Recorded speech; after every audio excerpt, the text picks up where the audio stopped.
நண்பர்கள் அனைவருக்கும் வணக்கம். உனக்கெல்லாம் இதை பற்றி பேசுறதுக்கு தகுதியே இல்லை அப்படிங்கிற மாதிரி பாகிஸ்தானை வெளுத்து வாங்கியிருக்காங்க இந்தியா. இது எந்த விஷயத்தில் அப்படிங்கிறத பற்றி நம்ம இந்த வீடியோவில் தெரிஞ்சுக்கலாம். அதே போல் பாகிஸ்தானுடைய பிரதமர் ஷெபாஸ் ஷெரீப் இருக்கார் இல்லையா, அவருடைய அரசு காலி. இதனால இந்தியாவுக்கு ஒரு மிகப்பெரிய ஒரு ஜாக்பாட் ஒன்று அடிச்சிருக்கு அப்படின்னே சொல்லலாம். நண்பர்களே, நாம இழந்த அந்த பாகிஸ்தான் ஆக்கிரமிப்பு காஷ்மீர் இந்தியாவோட கையில் அப்படிங்கிறது தெளிவா தெரியுது அப்படின்னு சொல்லியிருக்காங்க. அதை பற்றி நம்ம இந்த வீடியோலே தெரிஞ்சுக்கலாம். இது போதாதுக்குன்னு இன்னொரு பக்கம் பாகிஸ்தானுடைய மண்டையை கழுவி துருக்கி ஒரு விஷயத்தை செஞ்சிருக்கு. துருக்கி செஞ்ச விஷயத்தை பார்த்து பாகிஸ்தானும் ஓகே நான் கொடுக்குறேன் அப்படின்னு அள்ளி கொடுத்துருக்கு. இதனால மிகப்பெரிய அளவில் பதற்றம் ஏற்பட்டிருக்கு. அதை பற்றி நம்ம இந்த வீடியோலே தெரிஞ்சுக்க போகிறோம். அதனால இப்படி பல சுவாரஸ்யமான தகவல் தெரிஞ்சுக்க போகிறோம். அதனால ஸ்கிப்பை நாம கடைசி வரைக்கும் பாருங்க. அதுக்கு முன்னாடி நம்முடைய சேனலை சப்ஸ்கிரைப் பண்ணாமல் பார்க்குறீங்கன்னா மறக்காம சப்ஸ்கிரைப் பண்ணிக்கோங்க. புதுசாக நம்முடைய வீடியோ பார்த்துட்டு இருக்கும் பல நண்பர்கள் சப்ஸ்கிரைப் பண்ணாமலே பார்ப்பீங்க. நீங்களாம் சப்ஸ்கிரைப் பண்ணிட்டு அந்த பெல் ஐகானை கிளிக் பண்ணிக்கோங்க. சிறுபான்மையினரை துன்புறுத்தலுக்கு ஆளாக்கும் ஒரு நாடு மனித உரிமைகள் குறித்து சொற்பொழிவு ஆற்றுவது மிகவும் முரண்பாடானது அப்படின்னு ஐநா மனித உரிமைகள் கவுன்சிலில் பாகிஸ்தானை இந்தியா கடுமையாக சாடியிருக்கு.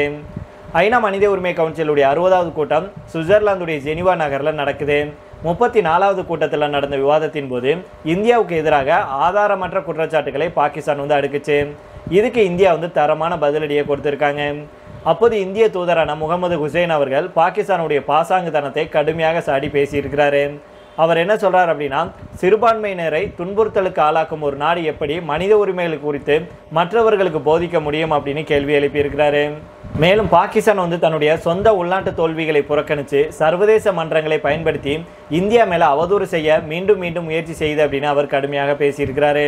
அதே போல இன்னொரு பக்கம் பாகிஸ்தான்ல ஒரு மிகப்பெரிய, அதாவது ஆக்கிரமிப்பு காஷ்மீர்ல ஒரு மிகப்பெரிய போராட்டம் ஒன்று வெடிக்க ஆரம்பிச்சிருக்கு. ஆக்கிரமிப்பு காஷ்மீரில் கடந்த சில நாட்களாகவே போராட்டங்கள் தொடர்ந்துட்டு தான் வருது. இதற்கிடையில தான் பாகிஸ்தான் அரசு ஒரு சூனியக்காரி போல அப்பாவி மக்களை கொள்வதாகவும் பாகிஸ்தான் அரசின் கைகள் ரத்தத்தால் நனைந்துள்ளதாகவும் போராட்டத்தை நடத்தும் நவாஸ் மீர் அவர்கள் தெரிவிச்சிருக்கிறாரு. மேலும் பாகிஸ்தான் தங்களை ஒடுக்க பல்வேறு முயற்சிகளை எடுத்தாலும் எங்களுடைய போராட்டங்கள் கடைசி வரைக்கும் தொடரும் அப்படின்னு அவர் தெரிவிச்சிருக்கிறாரு. நம்முடைய நாட்டுடைய ஒரு பகுதியான காஷ்மீரை பல ஆண்டுகளாக பாகிஸ்தான் அத்துமீறி ஆக்கிரமிச்சிட்டு வருது. அந்த காஷ்மீர் பகுதி தங்களுக்கு சொந்தம் அப்படின்னு எந்த ஒரு ஆதாரமும் இல்லாமல் சொந்தம் கொண்டாடிட்டு வருது. இதற்கிடையில தான் கடந்த சில நாட்களாக பாகிஸ்தான் அரசுக்கு எதிராக ஆக்கிரமிப்பு காஷ்மீர்ல மிகப்பெரிய போராட்டங்கள் வெடிச்சிருக்கு. பாகிஸ்தான் பிரதமர் ஷெபாஸ் ஷெரீப் உள்பட பாகிஸ்தான் அரசுக்கு எதிராக போராட்டங்கள் வெடிச்சிருக்கு அப்படின்னே சொல்லலாம். இதற்கிடையில தான் மக்கள் விரோத போக்குடன் செயல்படுவதாக பாகிஸ்தான் ராணுவத்தையும் பாகிஸ்தானுடைய அரசையும் அவாமி ஆக்ஷன் கமிட்டியுடைய மூத்த தலைவரான ஷவுகத் நவாஸ் மீர் அவர்கள் கடுமையாக சாடியிருக்கிறாரு. மக்களை கொல்லும் சூனியக்காரியுடன் பாகிஸ்தானை ஒப்பிட்ட அவர் ராணுவமும் அரசும் சொந்த மக்களையே நசுக்குவதாக குற்றம் சாட்டியிருக்கிறாரு. மேலும் அவர் என்ன சொல்றாருன்னா, சும்மா, அதாவது ஆக்கிரமிப்பு காஷ்மீர் சுதந்திரமாக இருக்குது அப்படின்னு வாய் வழியாக சொல்றது உண்மையான சுதந்திரத்தை கொடுக்காது. பல ஆண்டுகளாக இங்கு சுரண்டல் மற்றும் அடக்குமுறைகள் அதிகமாக இருக்கு.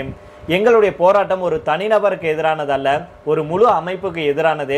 இது மக்களுடைய போராட்டம், இது உங்களுடைய போராட்டம், இது நம் அனைவருடைய போராட்டம். நாம் அனைவரும் இணைந்து இந்த அமைப்புக்கு எதிராக குரல் கொடுப்போம் அப்படின்னு அவர் சொல்லியிருக்கிறாரு ஆக்கிரமிப்பு காஷ்மீர் மக்களுக்கு. மேலும் பாகிஸ்தான் அரசுக்கு எதிராக ஆக்கிரமிப்பு காஷ்மீர் முழுவதும் போராட்டங்கள் தீவிரமடைஞ்சிட்டு வரும் நிலையில அங்கே நிலவும் ஒடுக்குமுறையை முடிவுக்கு கொண்டுட்டு வர்றதுக்கு மக்கள் கோரிக்கை விடுத்திருக்காங்க. அங்கே 3வது நாளாக போராட்டம் தொடருது. இந்த போராட்டத்தில் சில இடங்களில் வன்முறையும் தொடர்ந்துட்டு வருது. இதில் பொதுமக்கள் 12 பேர் கொல்லப்பட்டிருக்காங்க. மேலும் 200க்கும் மேற்பட்டவர் காயமடைஞ்சிருக்காங்க. இது குறித்து மேலும் நவாஸ் மீர் அவர்கள் என்ன சொல்றாருன்னா, பாகிஸ்தான் ஆட்சியாளர்கள் இந்தியா மீது குற்றம் சாட்டுறாங்க. ஆனால் பாகிஸ்தான் அரசே எங்கள் மீது அடக்குமுறையை கட்டவிழ்த்து விட்டுருக்கு. இந்தியர்கள் அட்டூழியங்கள் செய்வதாக பாகிஸ்தான் அரசு குற்றம் சாட்டுது. ஆனால் பாகிஸ்தான் அரசுகளுடைய கைகளே காஷ்மீர்களுடைய இரத்தத்தால் நனைஞ்சிருக்கு அப்படின்னு மிக கடுமையாக விமர்சனம் செஞ்சிருக்கிறாரு. மேலும் மாறுபட்ட கருத்து உடையவர்கள் கொடூரமாக ஒடுக்கப்படுகின்றன அப்படின்னும் உள்ளூர் ஊடகங்கள் மௌனமாக்கப்படுகின்றன அப்படின்னும் நவாஸ் மீர் அவர்கள் தெரிவிச்சிருக்கிறாரு. நீதி நிலைநாட்டப்படும் வரைக்கும், மக்களுக்கு உரிமைகள் மீண்டும் கிடைக்கும் வரைக்கும் தங்கள் போராட்டங்கள் தொடரும் அப்படின்னு மீர் அவர்கள் தெரிவிச்சிருக்கிறாரு. இந்த இரண்டையும் அடையும் வரைக்கும் எதிலிருந்தும் பின்வாங்க போறதில்லை அப்படின்னு அவர் தெரிவிச்சிருக்கிறாரு. மேலும் பாகிஸ்தானுடைய அரசு எவ்வளவு ஒடுக்குமுறையை ஏவினாலும் போராட்டம் கடைசி வரைக்கும் தொடரும் அப்படின்னு அவர் தெரிவிச்சிருக்கிறாரு. காஷ்மீர் தங்களுக்கு சொந்தம் அப்படின்னு சொல்லி பாகிஸ்தான் ஒரு பகுதியை ஆக்கிரமித்தாலும் கூட அதன் வளர்ச்சிக்கு பாகிஸ்தான் அரசு எந்த ஒரு நடவடிக்கையும் எடுக்கல.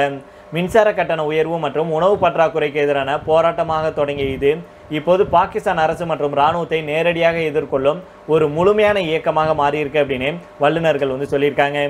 அதனால விரைவில் ஆக்கிரமிப்பு காஷ்மீர் பகுதி மக்கள் வந்து பாகிஸ்தான் அரசையும் இராணுவத்தையும் மிகப்பெரிய அளவுல போராட்டத்தை நடத்தி அவங்கள வந்து ஆட்சியை கவிழ்க்க வைப்பாங்க. இதன் மூலமாக பாகிஸ்தான் ஆக்கிரமிப்பு காஷ்மீர் பகுதி இந்தியா கூட இணைக்கப்படும் அப்படிங்கிற தகவல்லாம் வல்லுநர்களுக்கிடையே பேசப்பட்டு வருது. ஏற்கனவே இந்தியா வந்து சொல்லியிருக்காங்க, பாகிஸ்தான் ஆக்கிரமிப்பு காஷ்மீர் பகுதி இந்தியாவுடையது, இந்தியா அதை எப்போ வேணாலும் எப்படி வேணுமானாலும் எடுக்கும் அப்படின்னு, அதை எடுக்காம நாங்கள் விடமாட்டோம் அப்படின்னு சொல்லியிருந்தாங்க. அதுக்கான காலம் வந்து வந்துருச்சு அப்படின்னு தான் நாம சொல்லணும். அதனால பொறுத்து வந்து பார்ப்போம் நண்பர்களே என்ன நடக்குது அப்படின்னு. இதை தொடர்ந்து அடுத்த செய்தியாக பார்த்தோம் அப்படின்னா, பாகிஸ்தான் மேல நம்முடைய நாடு ஆபரேஷன் சிந்து நடவடிக்கையின் மூலமாக அதிரடி தாக்குதலை நடத்துச்சு.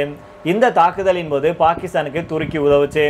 இதன் தொடர்ச்சியாக தான் பாகிஸ்தானுடைய கராச்சி நகரில் 1000 ஏக்கர் நிலத்தை துருக்கிக்கு வந்து பாகிஸ்தான் ஓசியில கொடுக்கறதுக்கு முன் வந்திருக்கு. இது இப்போ பேசும் பொருளாகிட்டு வருது. பாகிஸ்தானும் துருக்கியும் அடிப்படையில் இஸ்லாமிய நாடுகள். 2 நாடுகள்லையுமே சன்னி முஸ்லீம்கள் தான் அதிகம் இருக்காங்க. 2 நாடுகளுக்கிடையே காலமாக நல்ல உறவு இருந்துட்டு வருது. காஷ்மீர் பிரச்சனை எப்பெல்லாம் வருதோ அப்பெல்லாம் துருக்கி எப்போதுமே பாகிஸ்தான் பக்கம் தான் நின்று நம்முடைய நாட்டை வந்து எதிர்க்கும். குறிப்பாக பஹல்காம் தாக்குதலுக்கு பாகிஸ்தானுக்கு நம்முடைய நாடு பதிலடி கொடுத்தாங்க. கடந்த மே மாதம் பாகிஸ்தான் மேலே ஆபரேஷன் சிந்து நடவடிக்கையை நம்முடைய நாடு தொடங்கி அதிரடியாக அட்டாக் பண்ணாங்க. இதில் பாகிஸ்தானுடைய 9 பயங்கரவாத முகாம், விமானப்படை தளம், இராணுவ தளம் உள்ளிட்டவை அளிக்கப்பட்டுச்சு. இதனை அடுத்து பாகிஸ்தான் நம்மை தாக்க முயற்சி செஞ்சாங்க. அப்போது துருக்கி வந்து பாகிஸ்தானுக்கு உதவி செஞ்சிச்சு. துருக்கி தன்னுடைய ட்ரோன்களை பாகிஸ்தானுக்கு கொடுத்து மட்டும் இல்லாமல் ட்ரோன் ஆப்ரேட்டர்களையும் கொடுத்துச்சு. இவங்க வந்து நம் நாட்டின் மீது ட்ரோன் தாக்குதலை மேற்கொண்டாங்க. இருந்தாலும் நம்முடைய முப்படைகளும் அனைத்து ட்ரோன்களையும் வீழ்த்தினாங்க. இதில் பாகிஸ்தானுக்கும் துருக்கிக்கும் பெரும் பின்னடைவை ஏற்படுத்தினாங்க. இதனை அடுத்து தான் பாகிஸ்தான் நம்ம கிட்ட சரணடைஞ்சாங்க. இப்படி பாகிஸ்தான் வந்து சிக்கலை எதிர்கொள்ளும் போதெல்லாம் துருக்கி ஓடி போய் ஆதரவு தெரிவிச்சுட்டு வருது. இதுவே 2 நாடுகளுக்கு இடையிலான நட்புக்கு முக்கிய காரணமாகும்.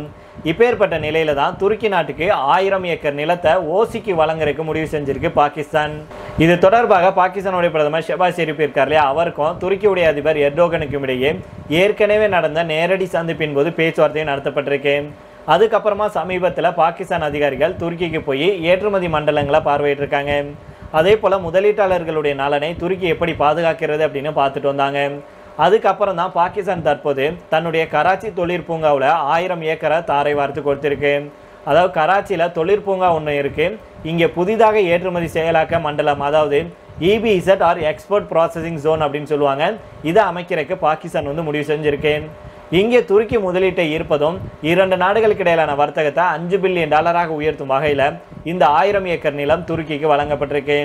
இது மட்டும் இல்லாமல் இந்த மண்டலத்தில் அமையும் துருக்கி நிறுவனங்களுக்கு வரி விலக்கு, குறைந்த விலையில் தண்ணீர் உள்பட பிற வசதிகள் மற்றும் ஏற்றுமதி சலுகைகளை பாகிஸ்தான் வழங்க இருக்கு.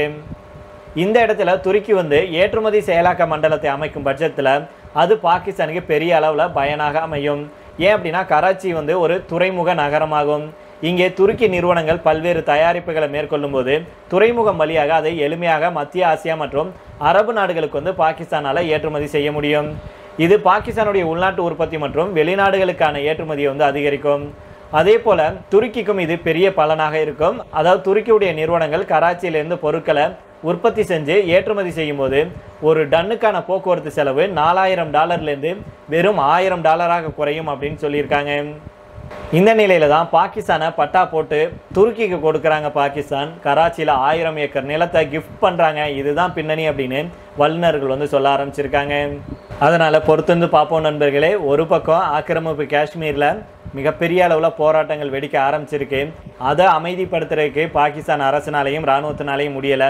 ஆனால் இன்னொரு பக்கம் அமெரிக்கா கூட கூட்டு சேர்ந்துக்கிட்டு எங்கள் நாட்டில் நிறையா கனிம வளங்கள் இருக்குது, அங்கே வந்து நீங்கள் முதலீடு செய்யுங்க, உங்களுக்கு தேவையானதெல்லாம் நாங்கள் கொடுக்குறோம் அப்படின்னு அமெரிக்காவை தன்னுடைய கைக்குள்ளே போட்டு வச்சுக்கணும் அப்படின்னு அமெரிக்கா காலடியில் விழுந்து கிடக்கு பாகிஸ்தான். இன்னொரு பக்கம் தன்னுடைய பாலிய சிநேகிதன் துருக்கி கூட மிகப்பெரிய டீல் ஒன்று போட்டிருக்காங்க. இதெல்லாம் வந்து அங்கே இருக்கும் பலுச்சிஸ்தான் மக்களிடையும் சரி, ஆக்கிரமிப்பு காஷ்மீரில் இருக்கும் மக்களுக்கிடையும் சரி மிகப்பெரிய அளவில் கோபத்தை ஏற்படுத்தி அது போராட்டமாக வெடிக்க ஆரம்பிச்சிருக்கு. பாகிஸ்தான் அரசுக்கு எதிராக திரும்ப ஆரம்பிச்சிருக்கு. என்ன நடந்தாலும் இதில் இந்தியாவுக்கு ஒரு சாதகமான முடிவு ஜாக்பாட் அப்படின்னு தான் சொல்லணும். அதனால் பொறுத்திருந்து பார்ப்போம். வரும் காலங்களில் ஆக்கிரமிப்பு காஷ்மீரை நம்ம விரைவில் பிடிக்க வேண்டும் அப்படிங்கிறதா நம்முடைய கருத்தாக இருக்குது. அதனால் வரும் காலங்களில் இந்தியா என்ன மாதிரியான முடிவுகளை எடுக்க போகிறாங்க, இது தொடர்பாக என்னெல்லாம் இந்தியா பிளான் வச்சுருக்காங்க அப்படிங்கிறத வரும் நாட்களில் நம்ம தெரிஞ்சு கொள்ளலாம். இப்போ இதோட நம்ம இந்த வீடியோ முடித்துக் கொள்ளலாம். இதை பற்றி உங்களுடைய கருத்துக்களை கீழே உள்ள கமெண்ட் பாக்ஸில் சொல்லுங்கள். மீண்டும் நாளை வேறு ஒரு செய்திகளுடன் உங்களை சந்திக்கிறேன். நன்றி, வணக்கம்.